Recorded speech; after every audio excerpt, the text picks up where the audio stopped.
This is Bonnie Vandermeulen, Training Coordinator for Wisconsin Facets.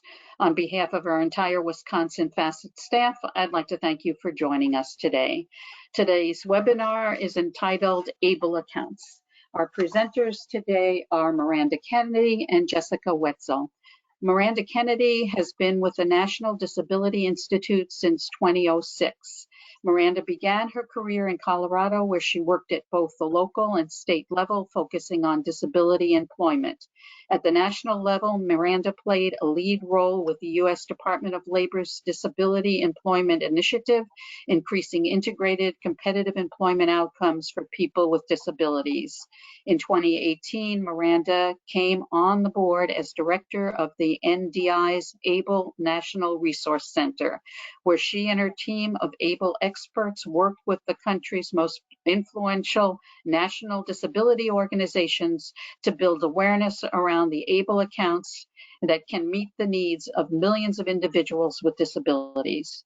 Jessica Wetzel is the Financial Capability Director at the Office of Financial Capability College Savings Programs for the Wisconsin Department of Financial Institutions.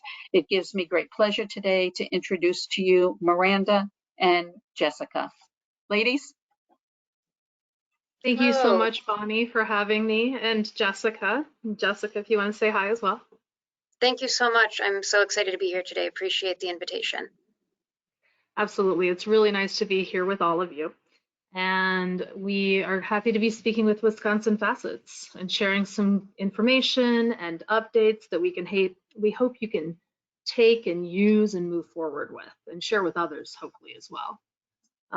We really do appreciate the opportunity. I am going to go ahead and get started. You're going to be hearing from me at the beginning, and then we're going to get some updates from Jessica at the Wisconsin level, as well as some national level legislation that's exciting that she's going to be sharing as well. But I'm going to be kicking some things off talking about the Achieving a Better Life Experience, or ABLE is the acronym. And as Bonnie mentioned, I'm with the ABLE National Resource Center. I'm going to be talking more about what we have at ABLE National Resource Center for you and the resources and tools, information you can use. But I want to start off by sharing just a little bit of background, not too much. Some of you may be familiar, others may not. But I want to talk about that ABLE legislation and what it means for financial independence for people with disabilities. So through the work of many different advocacy organizations, including parents over many years, there was awareness that was built around the fact that millions of individuals with disabilities and their families receive and depend on a variety of public benefits for income, healthcare, food, and housing assistance. And it greatly impacts the finances of those families to be dependent on those public benefits and those resources. And many benefit programs, many federal benefits programs, require a limited income and are less than $2,000 in resources in the name of that person with a disability to be eligible for those benefit programs. This is probably not surprising to any of you, I would imagine. You probably know this. We were talking just the other day. That number, 2,000, for many of those benefit programs, that hasn't changed since the 1980s, although there, of course, is work attempting to be done on that, but that's where it stands right now. And the ABLE Act, the Achieving a Better Life Experience ABLE Act, that was signed into law on December 19th, 2014, in recognition that that barrier to financial health and well-being, that limit of $2,000 in resources, was keeping people in real poverty. And the ABLE Act, which was signed into law, we're coming up on 6 years ago, creates tax-advantaged ABLE savings accounts for eligible individuals with disabilities. And we estimate that 8 million people with disabilities are eligible to utilize these ABLE accounts and be able to save more than that $2,000 resource limit. We're going to talk about what that means and what that opportunity is in the next few slides as we move forward. And I'm going to be sharing some resources with you too. So buckle up. There's some great stuff in here for you. We're excited to be able to share. So what exactly is an ABLE account? So what the ABLE Act did was it allowed states to create a 529A or ABLE account. You all might be familiar with 529 college savings accounts. 529A is the next line of code in the IRS below that. And it allows states to create that 529A account for ABLE eligible individuals who have a disability that began before age 26 in order to save and invest money in a tax exempt account, in order to use the funds that are in that ABLE account for qualified disability expenses, and those are very broad, I'll talk about those in a minute, as well as at the same time being able to maintain eligibility for federally funded public benefits, which is significant. And I've included here an ABLE decision guide, our very first one, it's our shortest one, helps you figure out if you are ABLE eligible. So if you have a question about whether you'd be eligible or your family member would be eligible for an ABLE account, that decision guide will help you figure that out very quickly and what you need to do to be able to show that you're ABLE eligible if you move forward. So why is there a need for an ABLE account? Well, that ABLE account, it allows that person to save over $2,000 over that $2,000 resource limit and stay eligible for means tested benefits. That ABLE account is in the name of the person with a disability themselves. This is an account that has their name tied to it. That's money that they have control over and that their circle of support, those that they have designated, can help them manage and utilize, but it is in their name, which is a game changer.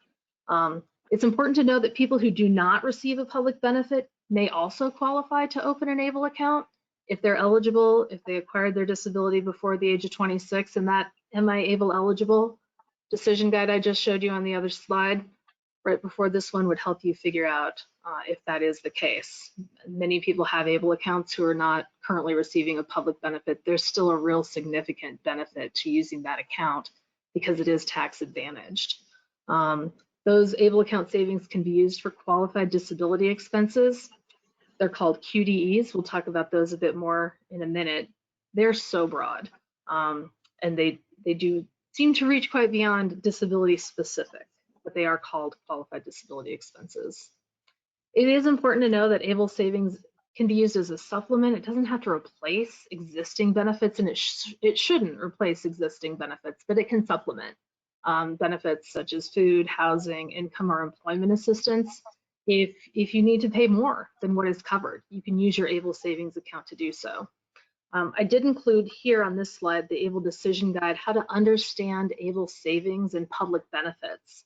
And that also links up to all of the federal guidance on how ABLE account savings do not impact different, your HUD, housing, FAFSA, applying for federal student aid, Medicaid, any number of other benefits, public benefits. We've got the resources for you in this decision guide, so you can read up straight from the federal agencies who manage these programs and see for yourselves in writing that ABLE doesn't impact those benefits. And this guide also explains other ins and outs around that, because we know that's really important for folks who are receiving public benefits to understand that ABLE savings component. You should know that in terms of state ABLE programs, you see here on the screen, in green are all of the states that have open ABLE accounts. The first ABLE account in the country opened in Ohio in the summer of 2016. So these are all fairly new. We've had a number of programs open end of year last year and even this year. You will see that Wisconsin is in the gray currently, and Jessica's going to talk about that in a little bit. But there are over 45 state ABLE programs from which to choose. In fact, there are 46 states that have ABLE programs, and there are 49 ABLE programs total, because some states have 2. If you are ABLE eligible, you can open one ABLE account. Everyone who's eligible can have one. You can have more than one. But you can open an ABLE account in any state that has an ABLE program that accepts outside residents. I've got a link to our ABLE program comparison tool that's on our website at ablenrc.org. And that ABLE program comparison tool can help folks figure out, because 45 states, that's a lot of states to try to narrow down which program you might want to move forward with. And we'll talk more about this in a minute, but I do want to make you aware that a lot of times folks feel like they want to wait until their home state has opened an ABLE account, an ABLE program. And we have heard from everyone we've spoken to who has opened an ABLE account that, gosh, I wish I hadn't waited until my home state opened a program to move forward with opening my account.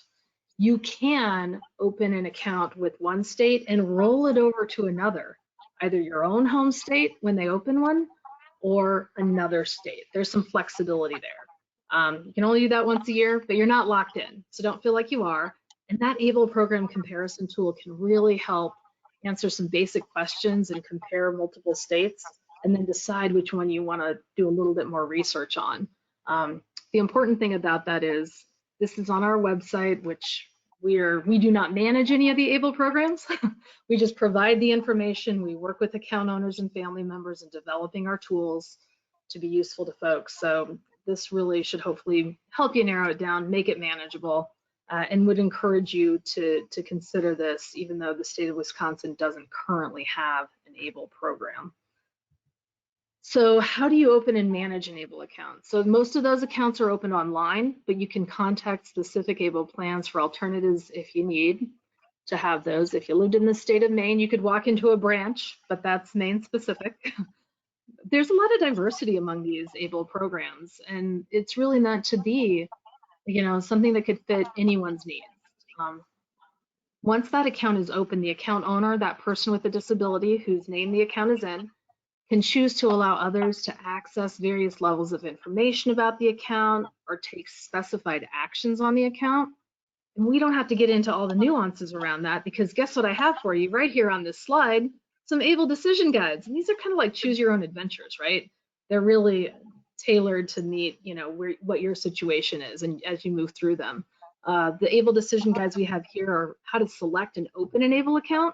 As you move through that guide, it will take you into those comparison tools. So you'll get to that ABLE program comparison tool along with some guidance on how to use that. And then once you've opened an account, how do you manage your ABLE account, either for yourself or have a family member or supporter assist you in managing that ABLE account? So these are two really great starter decision guides after you've figured out if you are eligible for an ABLE account or your family member is. So let's talk for a minute about those contributions into an ABLE account. An annual total of $16,000 can be contributed into the ABLE account by the person with the disability themselves, and also from friends and family, a special needs or pooled trust, or a 529 college savings account rollover. That's $16,000 a year. If you put $16,000 in and you spend down, you can't add more money back in at the end of the year to get it back up to $16,000. So you want to be thoughtful about how you use those funds, how you contribute those funds. You can use it as a transactional account to not bump up against that $2,000 limit. Many people do that. But for longer term goals you might have, you might want that to build. And these accounts can be savings accounts as well as investment accounts. There's those options among the ABLE programs. And you can do a mix. But when you are investing, there are some risks associated with that, and we talk about that in our decision guides and what that might mean. In addition to that $16,000 limit per year, and the limit over the lifetime is much higher for all of these programs, but in addition to that $16,000, if the ABLE account owner themselves is working, and if they're not participating in an employer-sponsored retirement plan, they can contribute from their earnings up to an additional $12,880 from their earnings within a calendar year in the continental US. Alaska and Hawaii, those amounts are higher because it's more expensive to live there. But you're all in Wisconsin, so I won't tell you those numbers. But that's a really good resource and opportunity. I have here an ABLE decision guide on how do you find the funds to save in an ABLE account. This is something we hear all the time. Well, this is all well and good, but how do I or my family member even find the funds? There's some really innovative strategies and things you may not have thought of. And that decision guide on how to find those funds to either open that ABLE account, which costs on average $25. There's a couple plans, one or two that might be $0, one or two that might be up to $50. And you get different things along those lines with that. amount of opening the account. There's also some little nominal fees that might be associated with this opportunity. So those are things to consider, and those are in the comparison tools. But finding the funds can help you figure out, how do I find the funds to open the account? How do I find the funds to contribute to the account and build and grow the account and save towards things I want to save towards? Let's talk about, in terms of those things you might want to use the account funds for, qualified disability expenses, QDEs. So ABLE funds can be used to pay for items or services that relate to the beneficiary's blindness or disability, that are for the benefit of that beneficiary, and that relate to maintaining or improving that person's health, independence, or quality of life. This is so broad, and it's gotten more broad. We've gotten guidance even fairly recently from the IRS that things like food can be covered. There are categories under which QDEs fall: employment, education, transportation, housing, legal or financial services. The list is long. And it is important to really understand that it is meant to be broad. This is not meant to be restrictive. It's not another program that's going to really be restrictive on how you use those funds.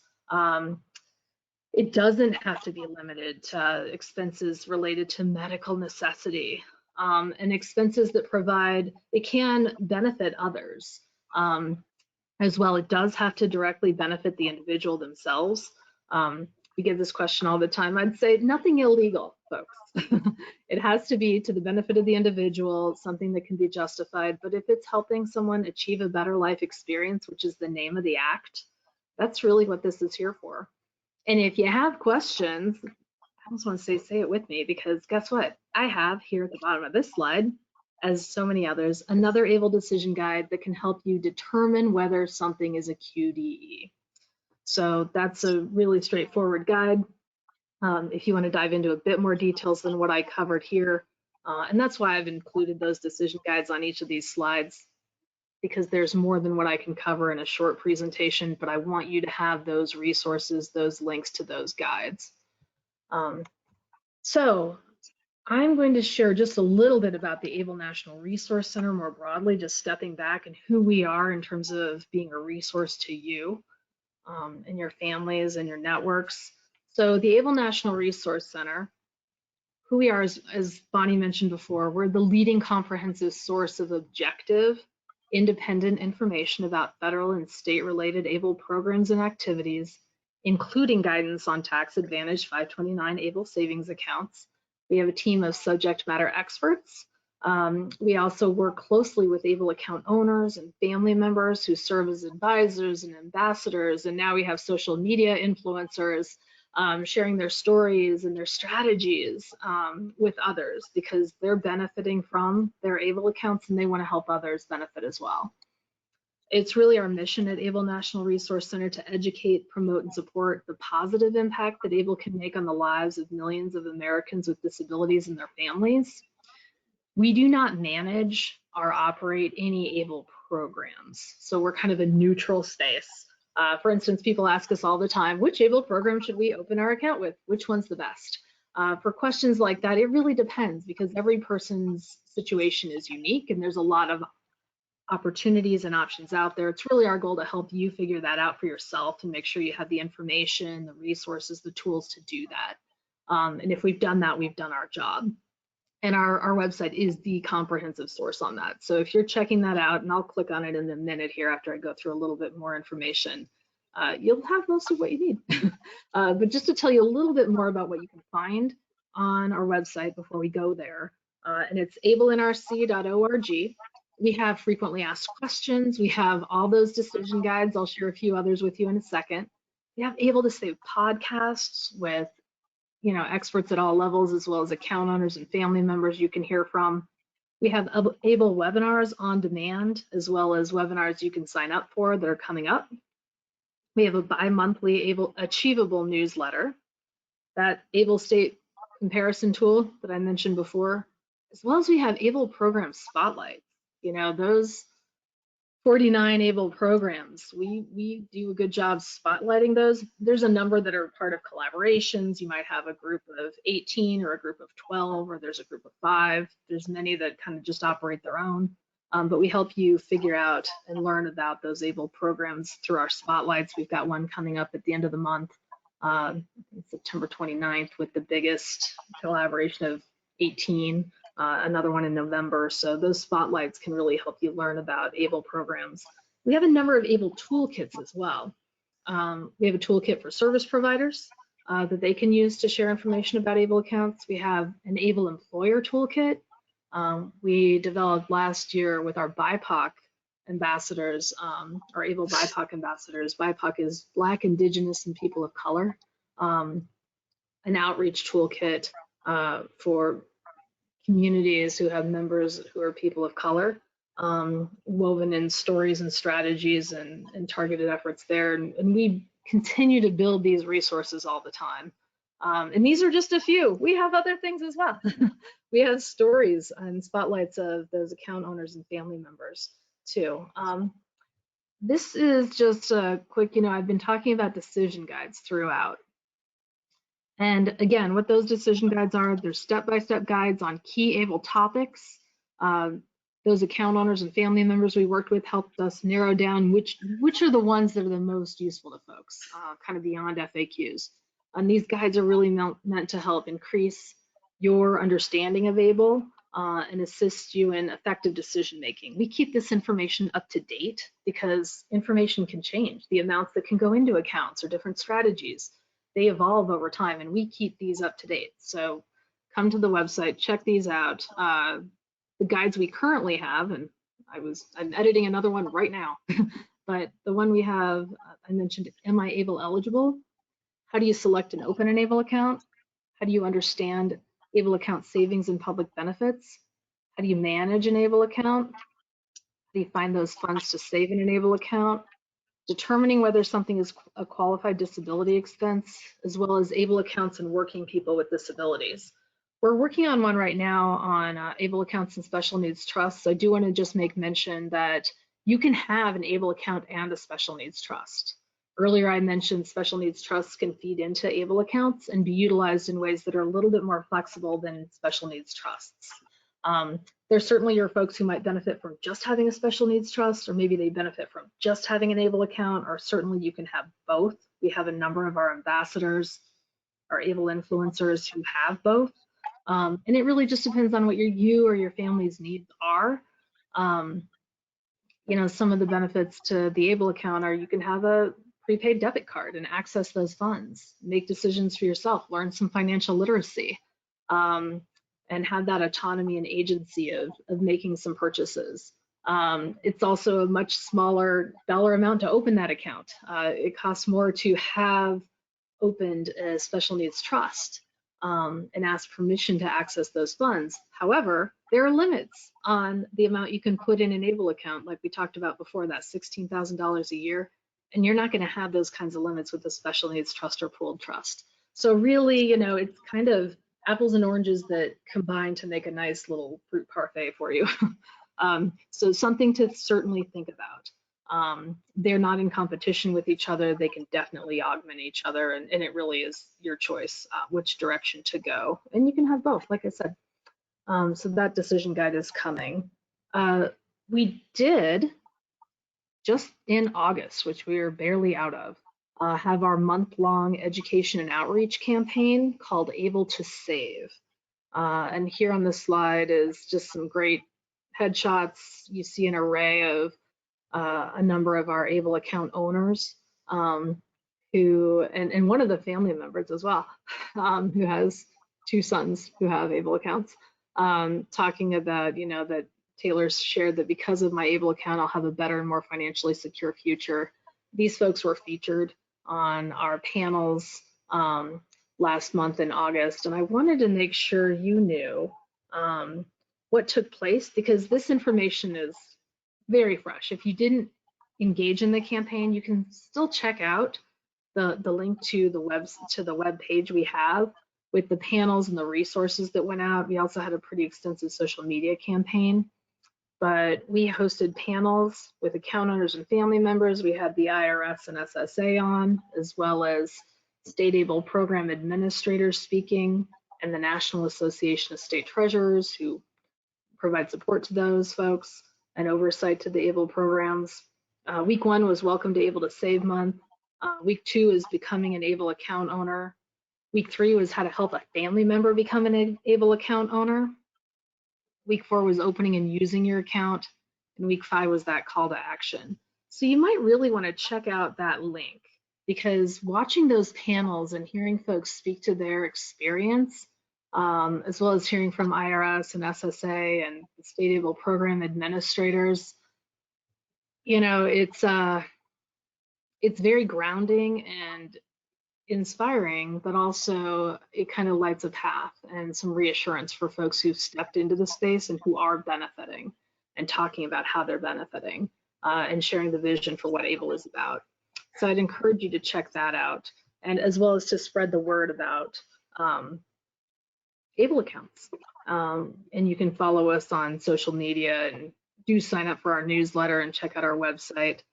I'm gonna just take a minute to hop over to, I think I'll hop onto the campaign. Bonnie, you shared with me that I should be able to get onto this website. So if you click on that link, it brings you down here to each of the weeks. And when you drop into it, you can check out those panel discussions,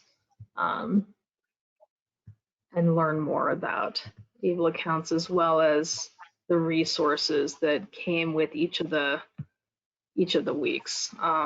So I'd encourage you to check that out. And here is just our front page. Oh, there's even a great campaign toolkit. But if you go to, this is just our front page here.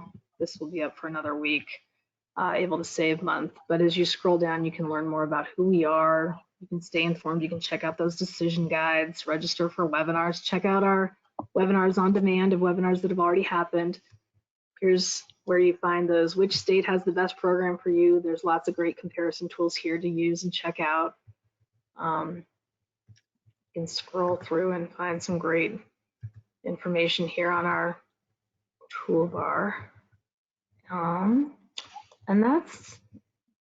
that is that. I want to mention too, so resources over here on the toolbar on the top, on the far right, resources will bring you to those frequently asked questions, the decision guides, webinars, podcasts, newsletters, lots of great stuff there.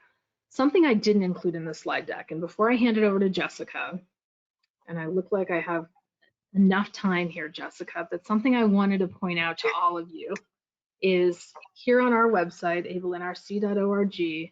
Yeah, you can learn about AbleNRC, but if you scroll down, you can click on this link for account owners, our ABLE ambassadors, our family members who are also ABLE ambassadors. And then here's each of our years of ambassadors we've worked with.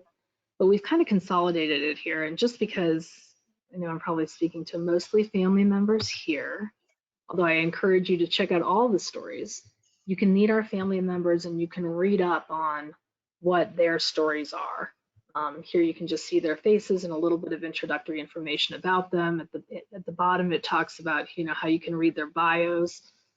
Some of them have, in addition to spotlights, I'm going to go ahead and pick on Cheryl. She's been with us since 2018. She has a 20-year-old son who has an ABLE account and a 15-year-old nephew they have guardianship over, who also has an ABLE account. And both young men are on the autism spectrum.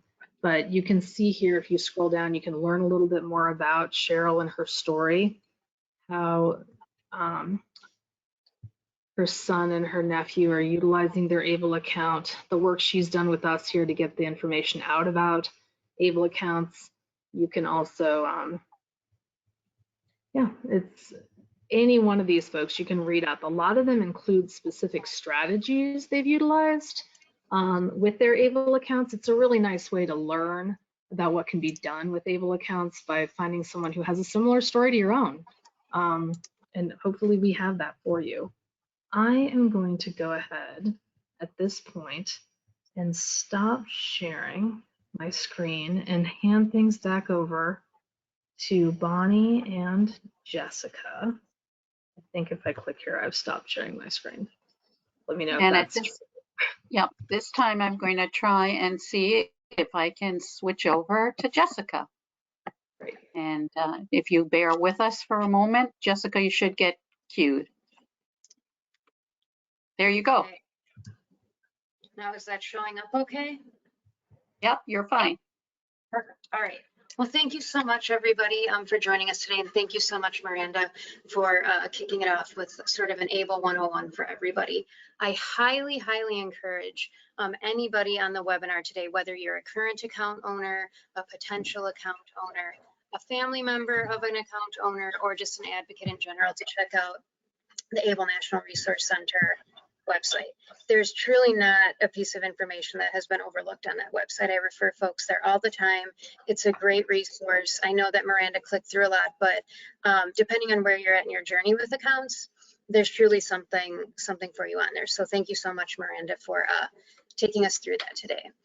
As was stated, my name is Jessica Wetzel. I'm with the Wisconsin Department of Financial Institutions. I'm with the Office of Financial Capability. We house the 529 College Savings Program, so you may be familiar with Advest or Tomorrow Scholar. Those are our two college savings plans in the state. We also house the College and Career Readiness Program, as well as the state's financial literacy in our schools effort. So a lot here, and potentially someday, if Wisconsin does ever get an ABLE program, that will likely be housed in our department too. So today I'm going to just give a quick update, legislative updates at both the national, so federal level, as well as just a quick update on what's going on in the state of Wisconsin as it pertains to ABLE accounts. So go ahead and advance my slide.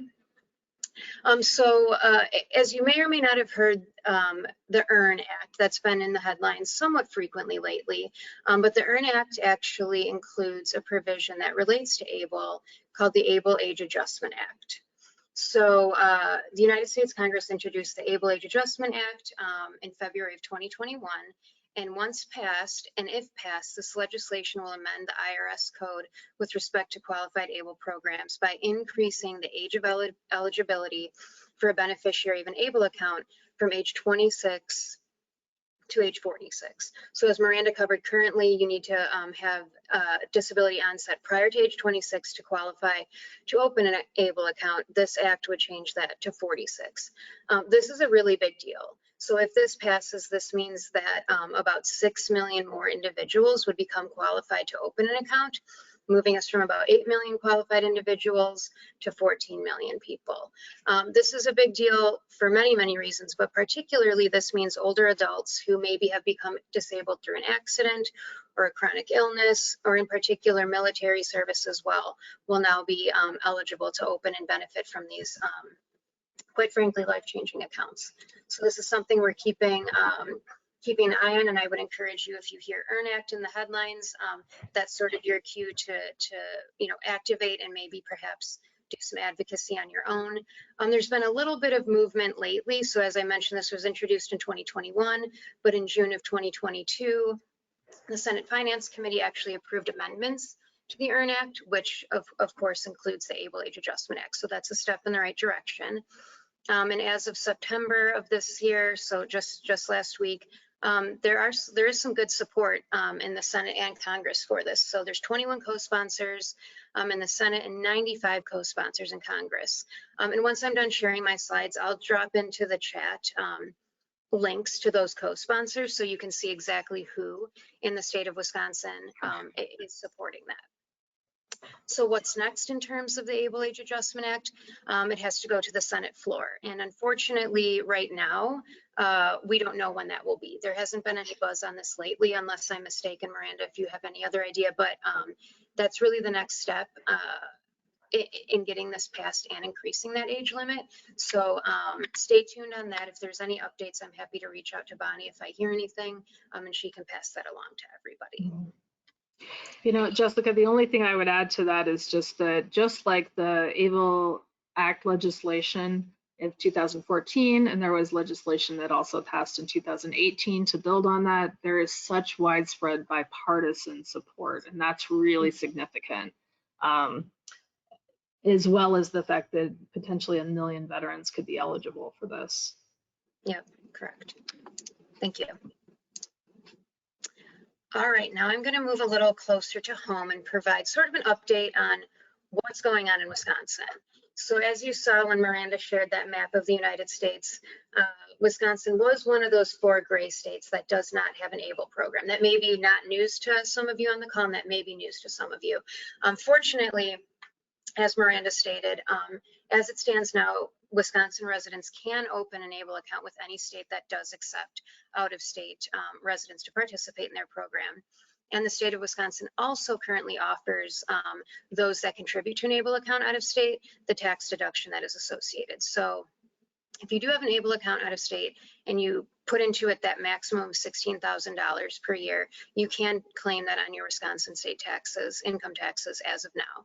So that's one of the ways that we've sort of been working in the space over the past 5 or so years, is offering that deduction. But in February of this year, Wisconsin Governor Tony Evers actually signed legislation requiring the Department of Financial Institutions to study and report on the state's options for establishing an ABLE program. So that's a little bit of what I'm going to talk about today.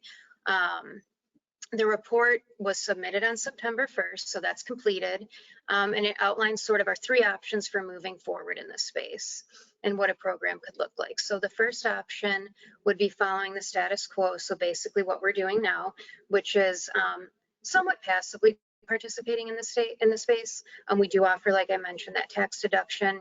We offer information sort of on a as needed or as demanded basis, but we're not out there as a state proactively promoting these accounts because there isn't any dedicated office to that or position to that. Another option is to establish an independent ABLE plan. So that's the state of Wisconsin's independently run plan, very similar to what like a college savings program is run like. So we contract with the vendors that run these programs, program managers they're called on the back end. We provide the upfront funding and the costs associated to launch that program, develop all of the materials, the website, everything associated with that, employ somebody, all of that stuff would be option number 2. So forming an independent plan. And then third is to, again, establish an ABLE program, but through an existing ABLE collaboration or consortium. Miranda touched on this a very little bit. Essentially, there's consortiums of states that work together to sort of pool resources and allow states to achieve economy of scale a little bit more quickly when launching a program. So I'll get into that a little bit more down the road, but those are sort of the 3 options and what our report outlines for what an ABLE program could look like in the state. So just some background. To complete this study and make its recommendations, the Office of Financial Capability here at DFI compiled and reviewed publicly available reports and other sources of data, all of which are cited in our full report, should you be interested in looking at any of those. And we also conducted dozens and dozens of informational interviews with key stakeholders in this space. So that's representatives from groups like this, like Wisconsin Facets, that provide education, advocacy, or other support to individuals with disabilities, as well as their families. Actually talking to individuals who are interested in opening an ABLE account in Wisconsin, or some that previously had an ABLE account. They're a Wisconsin resident but opened with another state and either still have that account or maybe chose to close it for a number of reasons.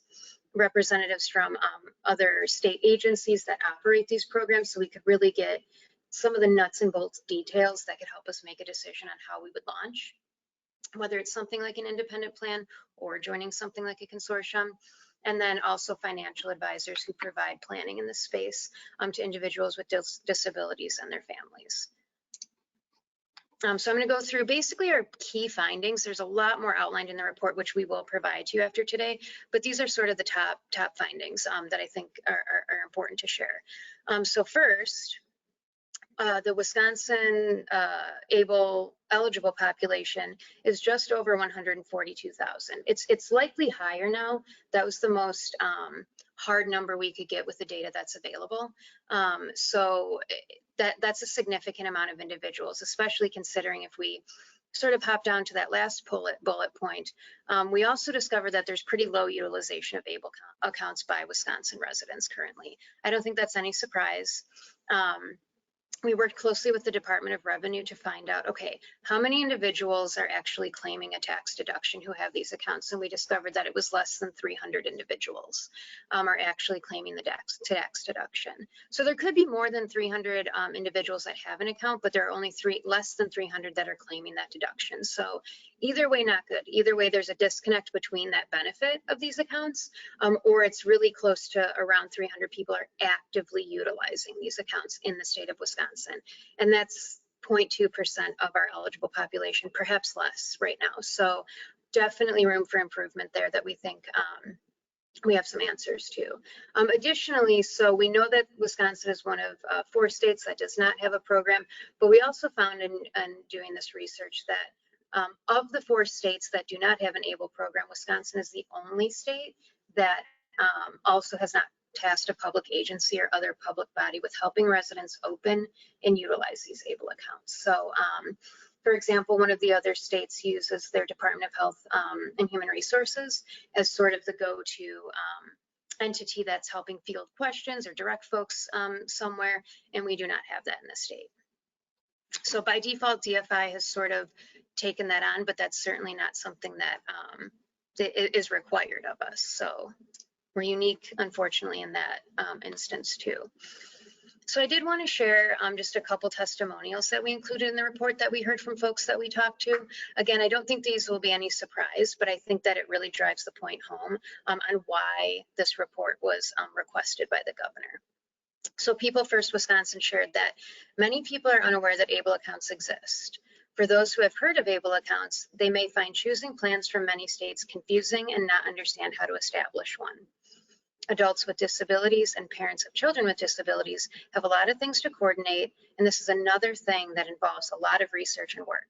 Is it okay to establish one in another state? An ABLE account, that is. No one wants to do something wrong. That could not be more accurate. I hear it time and time again. That was one of the reasons I was so grateful to Miranda for joining us today was they do have those resources and they do walk you through, yes, it's okay, and that 3-state comparison tool in terms of which plan should I choose is an excellent resource. TMG, if anybody's familiar on the call, noted that many people aren't aware that they can open an account in another state, something we heard time and time again. And because Wisconsin doesn't have an ABLE program, there's an overall lack of awareness of the benefits and how to start one. Not only from the state level is there not proactive outreach done on this, but even like the service provider level, a lot of times it's deferred to referring folks to somewhere.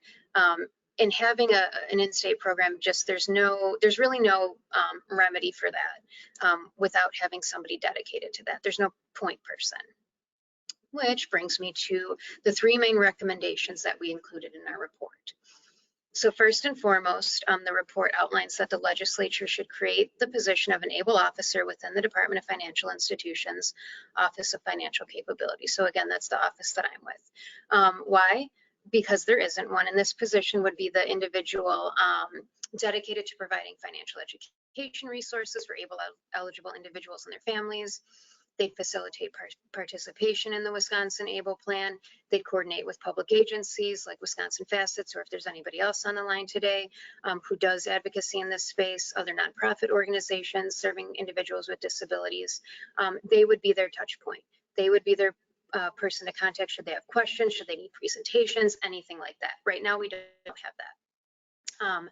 Recommendation 2 is then, of course, the legislature should authorize the Department of Financial Institutions to establish a qualified ABLE program.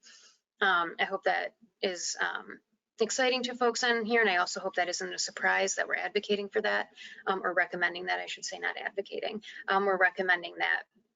And I think for a multitude of reasons, but those testimonials that I just went through really drive home the point that without a state-led program, residents are confused. They don't have a point of contact. They don't have a reference to reach out to, and they know that that entity is politically responsible to them. So it just makes sense then to establish at this point in time for Wisconsin to establish a program. And recommendation 3 is the Department of Financial Institutions should establish an ABLE program through an existing ABLE collaboration. So as I mentioned at the top, when I was sort of walking through what is this report outlining, the option kind of when it comes to launching a program was going at it completely on our own, establishing a program completely from scratch, or joining one of the existing collaborations out there. So that's sort of the route that we're recommending for several reasons. First and foremost, it would allow us to keep fees low. So there are fees associated with accounts, similar to like a bank account. There's maintenance fees. There's also program management fees. So those fees go, though nominal, they do go to the program manager, and that's the individual, that's the entity that's responsible for overseeing the actual investments. By joining a consortium, we sort of pool resources with other states, and it allows us to keep fees much lower than if we went at it on our own and we had to cover the costs of launching, creating a website, creating all those materials, hiring a position, all of that stuff. So it also allows us to plug into a network of states and individuals that have been running these programs for around 5 years and sort of share information and learn from them, because we will be new in this space. So what's next? I would encourage everybody, like I said, the full report will be sent out after this, or I think, Bonnie, maybe people will reach out to you if they'd like to access the full report. That'll be sent out as a PDF. There's a lot more detail, and I'm happy to answer any questions too if we have some time, but a lot more detail on what I've outlined today. So I encourage you to take a look at that. Think if you have any questions, share that with individuals in your networks that might be interested in learning more. And then, of course, the next step would be legislative action. And similar to the Able Age Adjustment Act, I unfortunately have no concrete details to give you on that. The legislature can essentially take this up whenever they see fit. So we have they don't share with us, thank you, and they don't keep us posted on when this might happen. They might, or they also might come to us very quickly and have us sort of go through the report, defend sort of what we put out there, answer any questions on that. They also might not take our recommendation, right? They might say, no, we like your status quo. We think this is fine. We don't want to invest the money in this. Or they might say, we actually do want to invest the money. We want you to launch your own program brand new from scratch. We just don't know. This sort of gives our best educated recommendation on what we think makes sense for the state and what we think makes best sense for the eventual account owners as that program. So as it stands now, like I said, there's no timeline on when this will be visited. But it's certainly something that I'm happy to keep Bonnie and Wisconsin Facets updated on as well. So, can I add too, Jessica, just something that I haven't seen that we touched on and that was missing from our presentation today is how unique Wisconsin is that you pass state level legislation to incentivize and support people opening ABLE accounts in other states. It's kind of a little known, it's rare. It's not even just rare. Wisconsin's the only place that has done this, that has an open and ABLE program. So you guys are unique, but there are some incentives and supports in terms of your tax code for why you might want to open an ABLE account in another state. And then if Wisconsin does open an ABLE program, you certainly could leave it where it was, or you could roll it back over to Wisconsin. I think that those incentives, they stand either way, right, Jessica? It's huge. So it is something that's unique. And if that's new to anybody on the call today, I would take note and also share it with anybody else in your network. We offer that large tax deduction. It's up to the maximum amount you can put into an account per year, which is right now $16,000. I don't see that, and we did not include in our report to backtrack on that. So we did not include, should we launch a Wisconsin specific plan, that you can only claim the tax deduction if you open an ABLE account in Wisconsin. I don't know. That wasn't included in our report. I don't know if that's something that the legislature might come back and say we'd like to amend that. I doubt it. I don't think so. But that's certainly not something we're advocating for. And as it stands today, as I said, there's no timeline. I would never advocate, don't wait. If this is something that's exciting and new to you, we know that these are life-changing. These are a big deal to be able to save beyond that $2,000 threshold for even day-to-day expenses, to have your little emergency fund for yourself, but also big things like a house, a car, making sure you have money set aside for if you have a dog, a cat, anybody, if something goes wrong with them. I know I personally have a line item in my budget for the vet because that comes up. So it's just, I would never encourage you to wait if you want to, by all means, but there are plenty of plans out there. There's close to 50 plans out there that can suit your needs. And as Miranda stated, rolling over is always an option should you want to, when and if Wisconsin does launch a plan. That will be simple to do. And I'll also share on the topic of rollover. You can also roll your 529 college savings plans into these accounts as well. So maybe you started that for somebody in your life and you decide, okay, I think an ABLE account might be a better avenue at this point. You don't have to roll over the entire amount. You certainly can. You can keep some of it in that 529 college savings plan, but you can roll over some of it into ABLE. So lots of flexibility, but if this is exciting to you and you're just learning about it and you want to start saving today, don't wait. We'd love to have you if we get a plan in Wisconsin. We'd love to have you as part of that, but certainly, start on your journey. And it's not just Jessica and I saying this.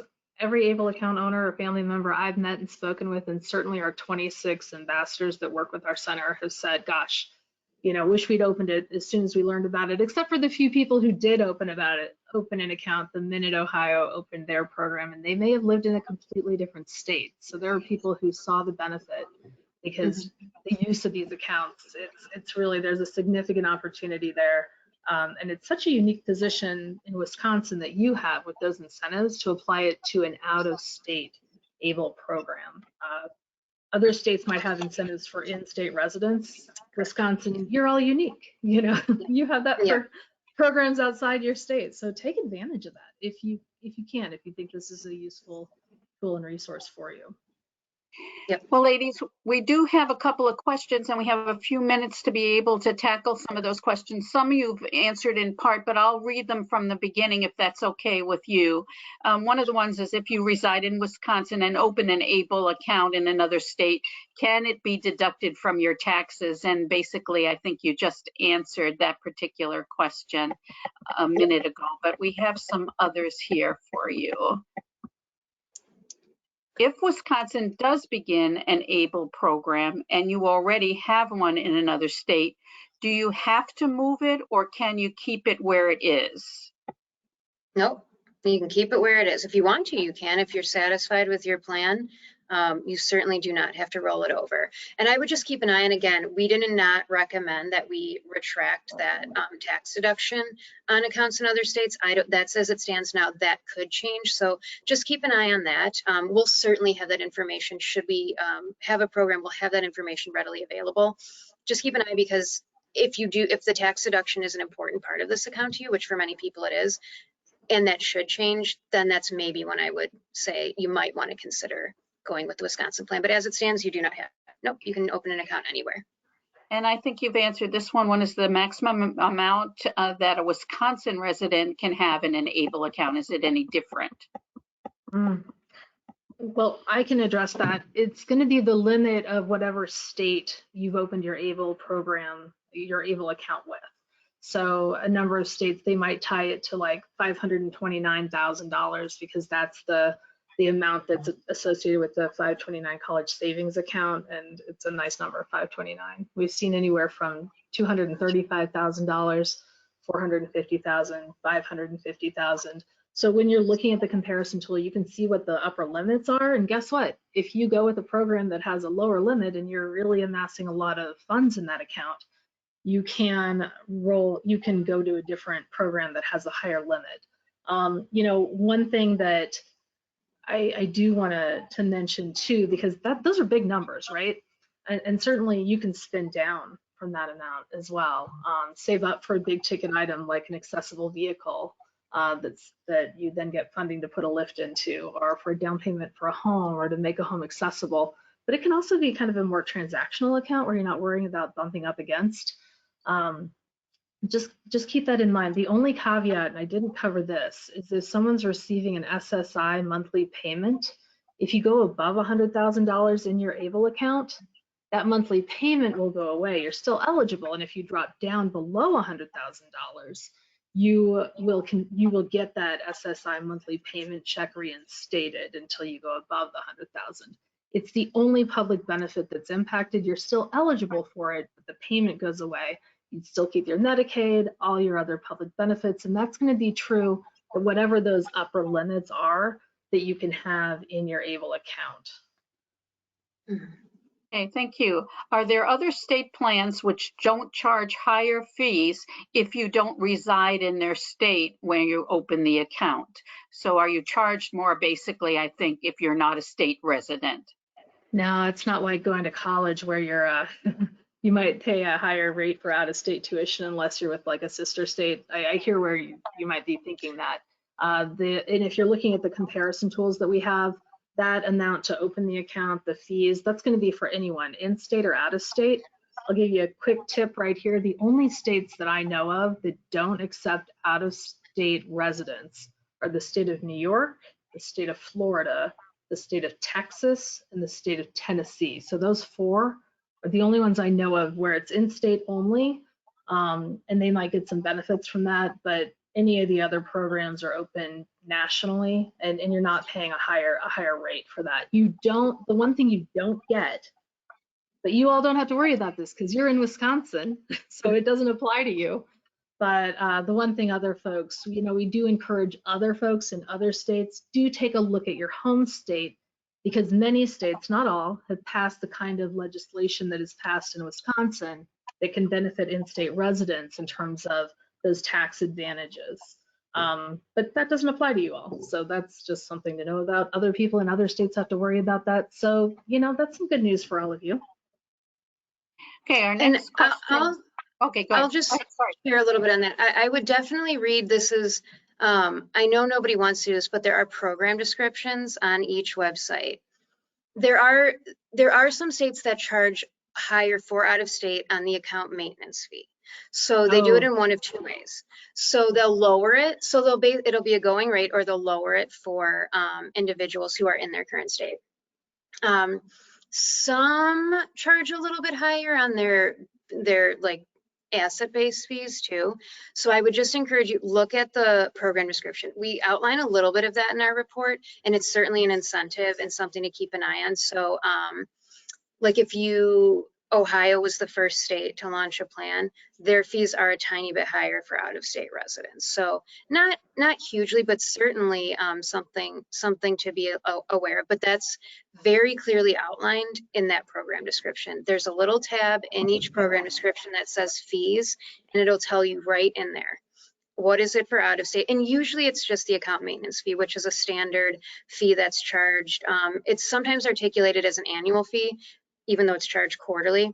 So just look at that. It might be $1.50 more quarterly. So again, not huge, but certainly something that we don't want folks in our state to be paying if we're able to avoid that with a program eventually. Well, and to add to that too, there's a lower amount if you choose to get online. Your statements online instead of mailed to you. There's any number of, I will say that the comparison tools we have will lead you to any state program's website, and that's actually a really important point. I hope everyone pay attention to this. The reason you want to go through our website to take a look at the state ABLE programs and to link to that program's webpage is if you were to Google ABLE account and the name of the state, you might end up with a program that accepts residents from that state but is not located in that state. So just Googling it is actually not a very effective strategy, because we have heard from folks who, gosh, I accidentally opened an ABLE account with this program that was in a different state, and then I recognized, oh, it's because they take residents from my state and it was higher on the algorithm for Google. So I wouldn't recommend Googling a specific ABLE program. Use that comparison tool in the breakdown, and it'll bring up the disclosure document too, any incentives for opening, some basic information, and then you can also find the 150, 200 page program disclosure documents if you want to really go in a specific direction and read that. It's all located there, so you can get to that information. I just want to let people know at this time that we have just a minute left, but we can go just a couple of more minutes if you ladies are willing to do so, because I do have a bunch of questions if you are okay with about 3 or 4 more minutes. I'm available. Okay.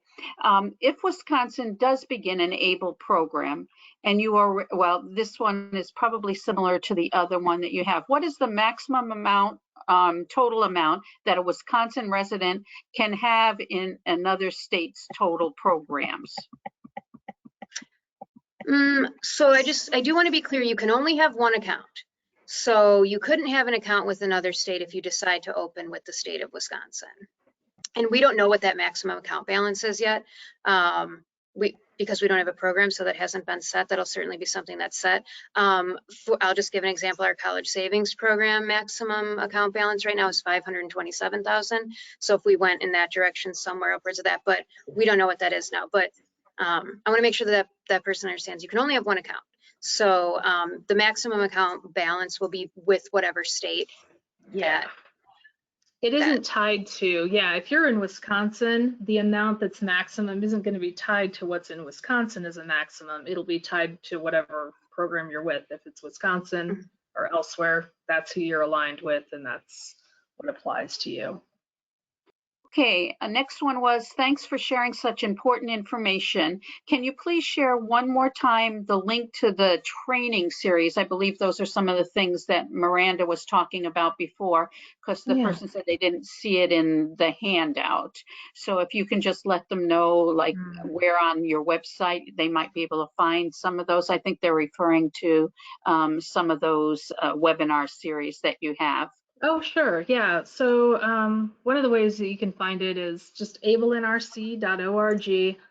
We actually have a whole lot under the resources on the toolbar. You're going to find the FAQs, the decision guides, the podcasts, all of our archived webinars on demand, as well as new webinars you can register for there. I would also really encourage you all to just sign up for the bi-monthly newsletter. Our next newsletter is going to be coming out the first week of October. And you'll also be on our listserv then. So, and we don't send a lot out on the listserv. We send out information that would be of interest to you and resources. So signing up for that listserv and the Achievable newsletter, that'll cue you when webinars are coming, as well as any other news we have to share that would be of interest to you or strategies you can use.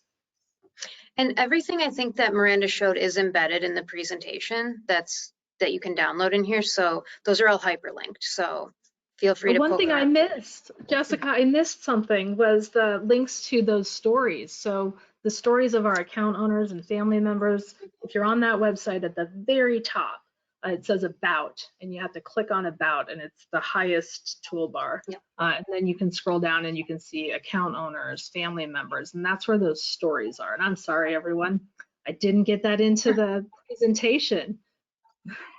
Okay, and I have actually two more quick questions. One is, if you choose to roll your account from one state to another, is there a lot of paperwork involved in doing so? That's a good question. Because we don't have an account yet, I can't speak to it. Miranda, I don't know if you have tangible experience. I just know this is the same thing in the college savings program space. And in that case, no. It's pretty simple. It's online. You can certainly do it via paper as well, most likely, but it's meant to be pretty slick and simple.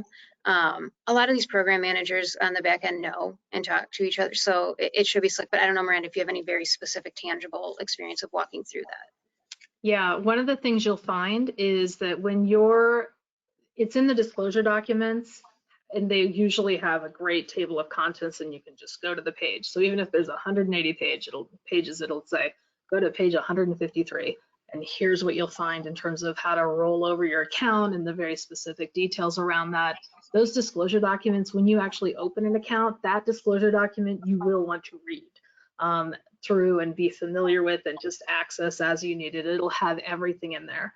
And you might want to get it directly off of their website or off of ours. Because they do make updates to those. And it is meant to be easy. I will say that our comparison tools, one thing we've added recently at the very top, the first thing you'll see in any of our comparison tools is the name of the program with a hyperlink to their website. We provide some more breakdown that you might want to check out that's real high level, not 180 pages, with just some top FAQs that answer questions for you. But one of the other things, in addition to the link to their website, if they have a customer service number, and sometimes you can also get that through their website, you can contact them if you need some additional assistance.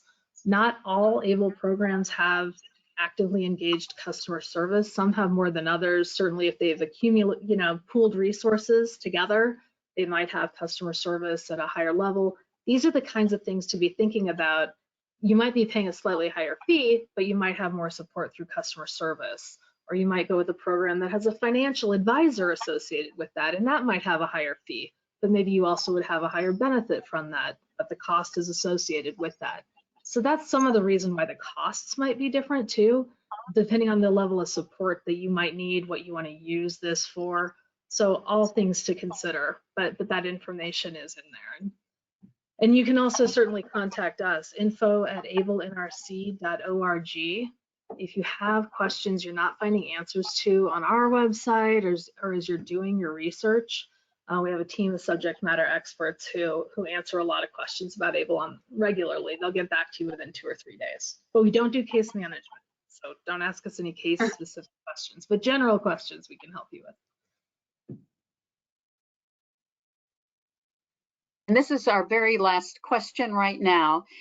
This person was interested in learning more about earnings while working, like the $12,880 that you mentioned and how it gets reported to the IRS. Are there specific things that you have to keep a chart of when that happens, or how do you claim that?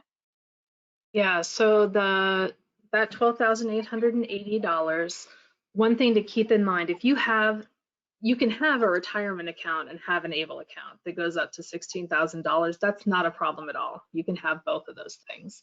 If you are working and you don't have a retirement account that an employer is contributing to,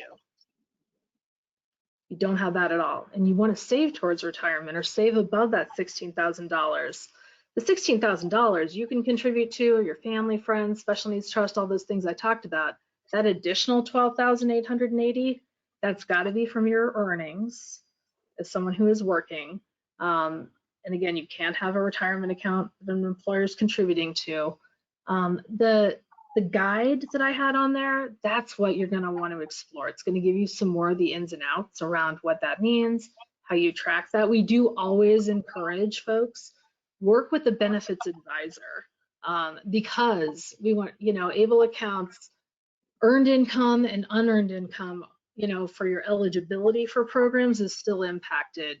Your ABLE account isn't going to be to the side of that. So meet with a certified benefits advisor, benefits planner, and share, hey, I'm working, I have this ABLE account, how do I apply maybe my ticket to work with my ABLE account? Oh, and by the way, I'll put in a little plug right now.